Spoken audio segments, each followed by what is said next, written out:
And we're about to talk to the heroine of the Cheshire Association of Local Councils, Jackie Weaver's with us. Hello, Jackie Weaver. Hello, Bob. How are you? Well, you safe? You warm?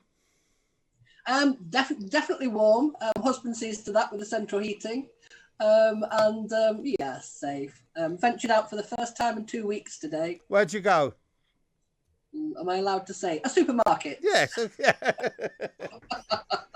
Yeah. All the brands are available.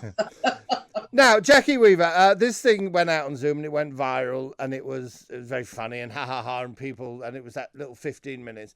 A couple of weeks ago now, which I'm sure you're hardly now have had enough of.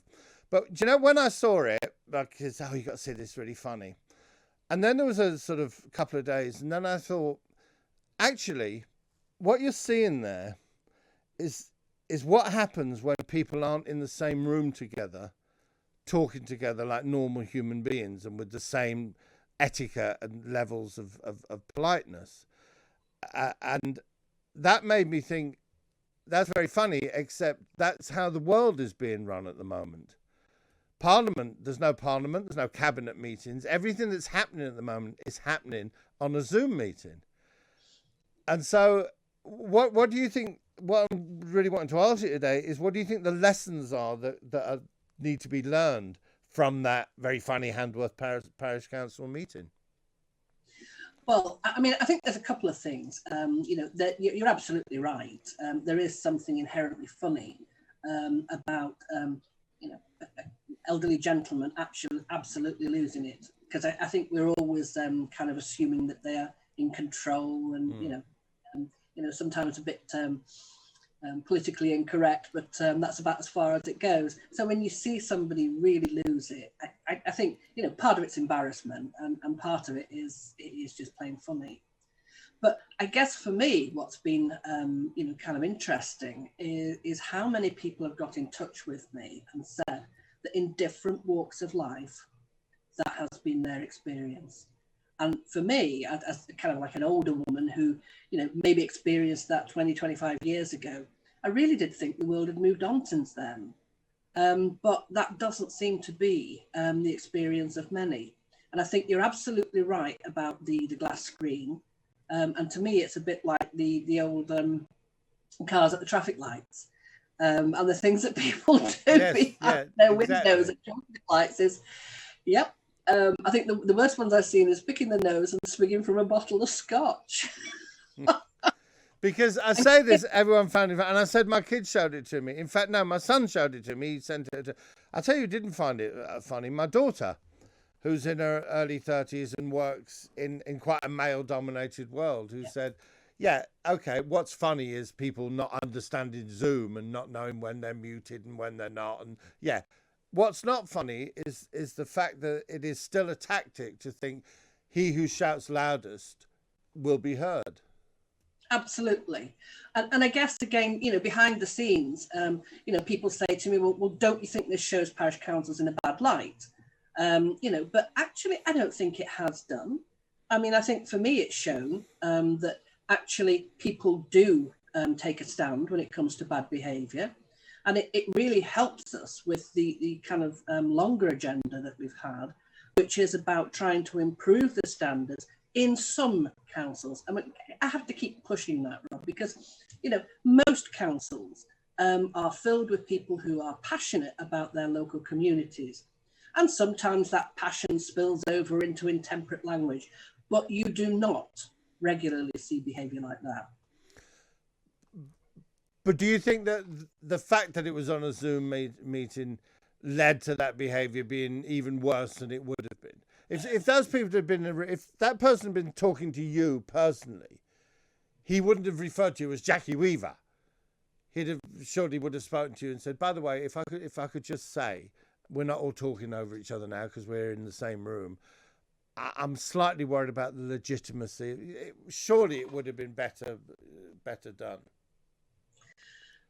I think there are occasions when you are right, but I don't think this is one of them. Of course, don't forget, this meeting didn't pop up suddenly. There was at least 6 days, and at any point during those 6 days, any one of the councillors who called it or myself could have been contacted in the vein that you are talking about there. People get so angry, don't they? And I know it's passion. I know it's a serious business. And what's scary for me is that it's the Cheshire Association of Local Councils, right? Now, I know what Cheshire... I am a Cestrian myself, so I know that we all tend to get a little bit overexcited. However, it's only 10 paces from that to the meeting of the people who are working out the COVID-19 restrictions. It's the same thing. You just move up, up the chain a little bit. And you just think, I wonder how those meetings are being generated, because we're never going to see them. No one's ever going to post them on YouTube. But I wonder if the same sort of thing, maybe to a lesser extent, but in a much more important, if you'll forgive me, a much more important environment. I wonder if that sort of thing's going on. That's a bit scary. I mean, I absolutely agree with you. And certainly speaking about the town and parish council movement, I guess for me, one of the things that I've been really pushing over this 2 weeks, and I can't believe it's only 2 weeks, is to encourage people to scrutinise, to bear witness, if you like. So that kind of behaviour is just, we actually show it is unacceptable. Because if we don't take any interest, then what does it matter what the behaviour is? What was actually under discussion? Did we ever get to that point? There was a couple of things under discussion. I mean, when you get past all the unpleasantness, I say when the 3 councillors were in fact ultimately removed, and they weren't instantly removed, that they were given a couple of verbal warnings, one, and then put into the waiting room, and then they were communicated with when they were in the waiting room to ask if we could commence the meeting. We've got an agenda here, can we proceed with it? And they were absolutely determined that they were going to proceed with their prepared speech and in fact to close down the meeting. So, I'm not really sure that we could really do anything different than what we actually did at the time. And have you since dealt with it? Because I'm worried now. Is there something happening in that area that should have been voted on that hasn't been? Is there someone waiting for a decision somewhere? I guess this is part of the background to the 2 parties, because the 3 councillors that we rarely hear from, I mean, their whole point is trying to arrange meetings so that they can move these issues forward. And those of you who actually kind of tuned into the meeting that was held earlier this week, I think it was Wednesday night, would have seen that they did actually take a decision. And for the local community, it was an important decision about the running of the continued running of a bus service. Thank God for that. Well, there you go. That was been playing on my mind, because I have been thinking about that. What was it? So, did they vote to continue the running of the bus service? I believe they voted to continue offer a subsidy of, I think it was either 10 or 12,000 to ensure that the bus service continued for the people of Handforth.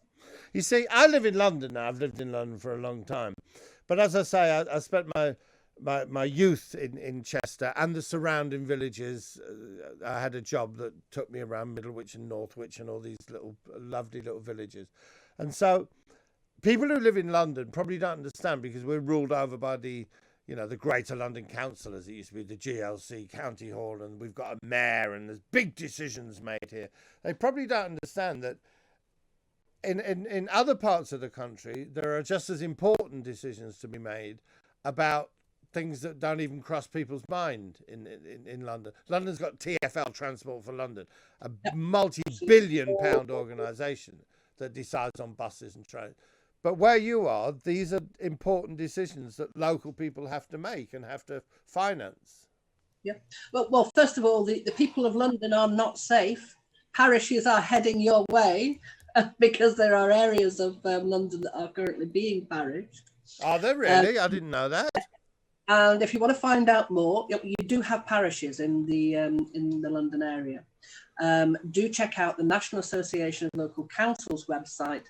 That's nalc.gov.uk. and then you'll find more information there. And then anybody who is interested in possibly creating a parish in the London area, same place, and you'll find their Make a Change campaign, which is all about how you can get involved. But your question, yeah, I mean, when you live, I was very interested in the way that you said little villages like Middlewich. I'm sorry, yeah, I know. I was not taking offence at that at all. But I think it's, it is about how people see various places. Because, of course, to us, it's a town. And Middlewich has an effective town council there. And they deal with things like trying to, I think they're working on a bypass at the moment. They're trying to encourage the railway station to be opened. And, at one point they were talking about how to get a swimming pool in Middlewich. And one of the important points, I think, about the town or parish council is they are tax-raising bodies. They are bureaucratic, as you will have seen on the video. But at the same time, every penny that is raised from local electors is spent in those local electors' area. It is not spent outside the area. So if you're looking for, some service or some asset in your community, then it's a mechanism by which the community itself can raise money to be spent locally. And then there are partners. I mean, clearly you're not going to get a swimming pool in Middlewich unless there's some additional funding. And often they work in partnership with other organisations, including the next tier of local government, which is a borough council in our area. You see, if this wasn't live, I could get straight in the studio and say, right, take out Middlewich and put Tarpley, Tarvin, Crystal, little villages like this. But now people in Middlewich and Northwich are going to hate me. Not at all. But you might not recognise how much Tarpley's grown. No, Tarpley's not a big place. That's still a tiny little village, surely. It ain't a village. Well, I think they still call it a village, but it's it has grown. Most definitely. Oh, I've been away too long. You know what I know these places. When I was left school, I left school when I was 15, and the first job I got was on the Chester Chronicle. Which was the other side of the street from the Observer. And the job I had, I worked there it was during the summer, and it was the most wonderful job because I sat in a room drinking tea with a timetable in front of me. And every hour or so, I would have to walk up to the middle of Chester to the Crosville depot, because all the local correspondents from Winsford and all these places sent their copy in. It was before computers and the internet. They sent their copy in with the Crosville bus driver. They handed it to him, and then he handed it to me, and I took it back to the office, and they put it in the paper. And that's how it worked. Yeah. Tell me, you haven't still got Crosville up there, have you? I'm afraid to say that although we talk about buses, I'm not a great bus user. But there certainly is a completely revamped bus station. That whole area has been redeveloped. Very nice. Queen came to open it. That must have been, 4 years ago. When local politics... Local politics is a hotbed. I know that the Northgate Arena development, which is what they're talking about, is, my God, it's like the White House in Chester at the moment. If you go on these websites and Twitters and things like this, people and their thoughts on the Northgate Arena development. But anyway, for now, I'm glad things worked out in your local one in Handforth and Handforth. I'm sorry.